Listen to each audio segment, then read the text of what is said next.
The Commerce Commission has rejected a proposed merger by supermarket operators Foodstuffs North Island and Foodstuffs South Island. The competition watchdog expressed concern about the impact on consumers and suppliers. Zane Small has the details. New World may have mastered the art of stacking,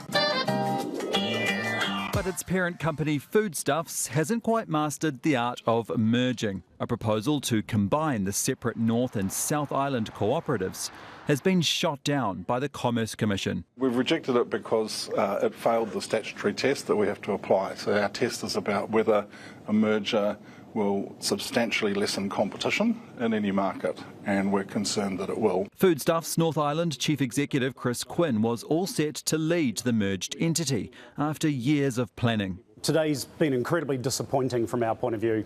Unlike Woolworths, which is owned by its Australian parent company, Foodstuffs is Kiwi-owned, made up of two separate cooperatives, one serving the North Island, the other the South Island. But they share retail grocery banners, including Foursquare, New World and Pack 'n Save. The Grocery Action Group believes that structure is better for suppliers. We've heard from suppliers that they have much more access in the South Island to directly negotiate with the supermarket than they do in the North Island. Now, all that would go under what was being proposed. Foodstuffs, however, argues the merger would have benefited shoppers. We could have put those together and removed duplication and cost that makes no difference to New Zealand consumers, and lowered our cost, which means we could have made a difference to food price. But in its ruling published today, the Commerce Commission said the merged entity's buyer power would make it harder for other grocery retailers to compete and grow, and potentially deprive consumers of a more competitive grocery sector in the future.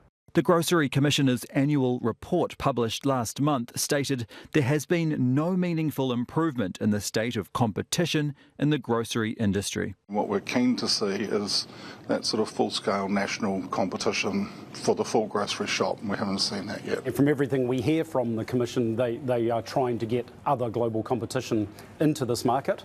We think it's important that there is one strong New Zealand-owned player. So don't expect him to give up on making the Foodstuffs merger proposal stack up. Well, OK, Zane, do you think both the Foodstuffs cooperatives are going to challenge the decision?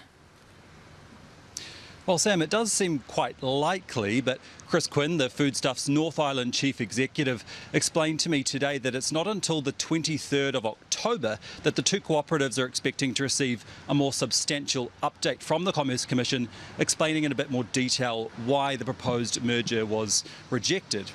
They'll then assess that and make a decision on whether to make an appeal to the High Court.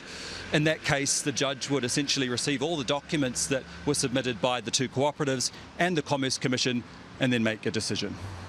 OK, Zane, thanks so much.